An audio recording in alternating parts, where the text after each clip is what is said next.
Alright, so this is the Mclaren P1. Minute for the first time, pretty exciting. Right off the bat, a lot more turbo noise than the 650 I just drove. But some specs that you probably already know, 3.8 liter twin turbo V8. It's a hybrid, so it's got an electric motor. Combined output, 903 horsepower. It's 3,300 pounds, 0 to 60 in under 2.8 seconds. So what do you like about this car as an owner yourself? It's a hot run. It's an exciting car. I mean, the acceleration and the grip and really everything about it is pretty exciting. So we're in full track mode right now. It's got a similar adjustability as the 12C and 650S with normal sport and track for the suspension as well as the transmission. Definitely firmer ride. And then of course one difference, it's got race mode, which lowers the car 50 millimeters, raises the wing by 300 millimeters, and makes it not street legal anymore. So this car has a lot of hype behind it. Do you think it exceeded your expectations, or?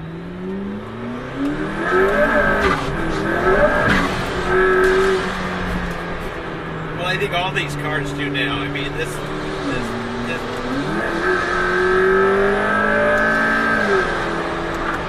you know, you've gone away from this normally aspirated or turbocharged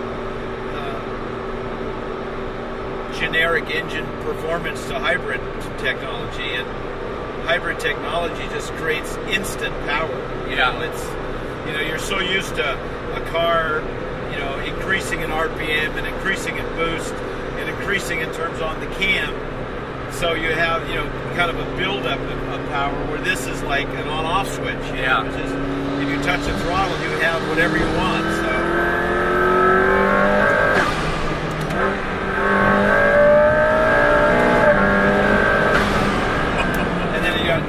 Brakes to match all that, you know. And you don't just have the engine; you have grip, downforce, brakes, everything. So it's really.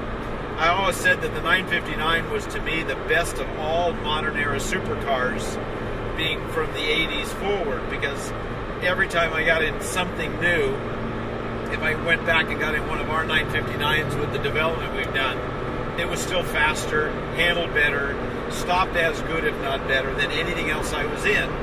And of course, that's, you know, we were at about 640 horse till recently. We've increased that, but because the amount of grip that car had, it was so well developed as a chassis, the whole car. Porsche had done such an incredible job that everything else I'd get in a, you know, an Enzo or a F50 or Lamborghini's fastest cars, or even Porsche's most contemporary cars, and they were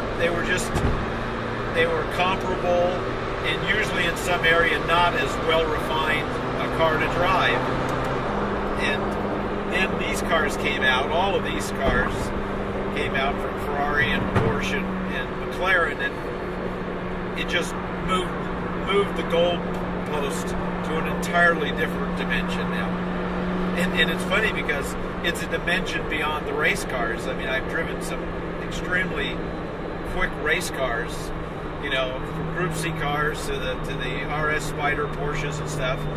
And you think, man, these are unbelievable. Well, they are, except they're, you know, though that's a 540 horsepower car, this is a 900 plus horsepower car.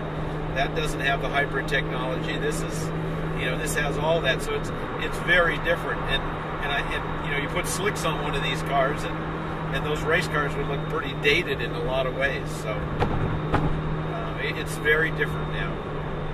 So have you driven the LaFerrari in 918? I have, yeah. What do you think in comparison? Well, I love them all. They're all awesome. They're all different. They're all very different cars to drive.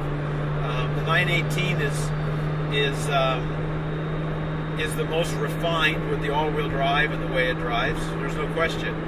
And I said, this is kind of like the bad boy of the three. I consider this the bad boy of the three cars. The 918 is the most sophisticated, and the LaFerrari is Italian. So and that's cool that they're all that different. Yeah. And yet when you look at the performance criteria on the three cars, they're almost all identical. Yeah. And really, I do believe that this car would be the quickest if it had the Michelin tires on it instead of Pirellis. I can tell if I get aggressive that the Pirelli tire is the weakness on this car, and to me anyway.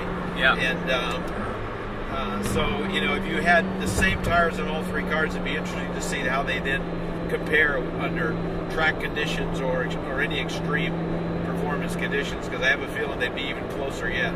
Yeah.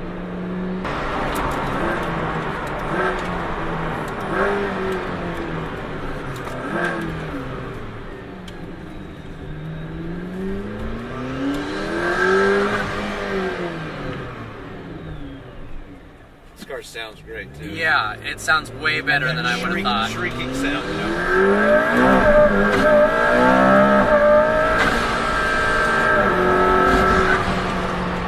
From videos, I thought one of the downsides of the P1 was the sound, but in person, no way. Yeah. Wow. The wastegate noise is awesome. It's got a great shriek to it. Yeah. Head and legroom's actually pretty good. Do what? I said head and legroom in this thing's pretty good. Its visibility is great out of the car. Yeah. There's, you know, out the back window, actually, it's excellent. In the back, behind you can see, if there's 3 lanes, you can see all 3 lanes. Yep. Behind you. And the mirrors work great. You know, the windscreen and everything else has great visibility.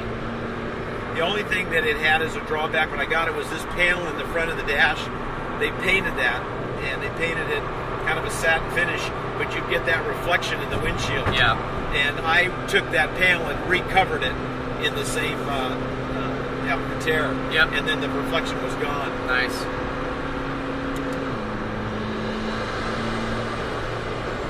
Other than that, anything you didn't like about the car? No. No? Pretty perfect? Yeah, pretty perfect. Yeah, I mean, I didn't like all the bright colors they're doing, and that's fine. I mean, everybody to their own color, and I'm kind of glad all they offered was a bunch of really bright colors, because I wanted mine very subtle. And then inside, I wanted everything in the suede other than a few accents. Yep. And I really wanted, you know, the P1 logo instead of the swoosh on everything and the Mclaren emblem. But, you know, everything. The car is pretty awesome. Yeah, the layout in it is really simple. Yeah. And really efficient. I mean, it's really easy to operate everything in this car. You know, the other thing that's interesting is McLaren only told their customers, and we kind of proved it when I first got this, so 0 to 60 time is not 2.8. 0 to 60 time on this car is actually under 2.5. Really? Yeah. Wow. They didn't want to say much, because and that's why, you know, when they went to Nürburgring, they were 10 seconds faster than the 918 when Chris drove there. And but I think they had a different tire. In fact, they did. They had the other tire on the Trofeo tire. Yeah. And then they didn't want to say anything about their 0 to 60 or any of their stuff. They really didn't say much because they were waiting for Ferrari to say what they were going to say. Yeah, because sure. They knew Ferrari would cheat. Yeah. And then they would come back and deal with that. Yeah. And then Ferrari never did anything, right? Ferrari knew their car wasn't as quick as what they saw even in the 918, I'm sure. And the 918 is strong with the all-wheel drive. Yeah. And it's easier to drive, too. You know, the other thing is, like, when they went to Laguna Seca and they had Ben Gloss's P1 and they had the 918 there, it's interesting. They didn't, he was going to bring his 918. They said, oh, no, we're bringing the factory one. So they brought the totally tweaked 918. And Randy drove both cars for that test. He had never driven a P1. So he had a lot of seat time in the 918 to do the test. Yeah. And none in the P1. Well, that's going to hurt you right there. Yeah, of course. So I said, okay, based on what I saw in times, if he'd had seat time in the P1, and if he'd had Michelin's on the P1, then the story would have been different. Yeah. I mean, and not that it matters, they're both really close, but it would have been a different story. Because this car, I've driven the 918 enough that this car it has more torque and more power, and it's quicker. I know it's quicker to 0 to 60 real numbers anyway, but thank you so much for giving me a ride. It's all right. Absolutely fantastic. Sounds way better than I would have imagined. Of course, it's stupid fast. Definitely harsher and a lot more exciting than the 650S or the 12C. So that's a good thing. All right, hope you enjoyed this video. See you next time.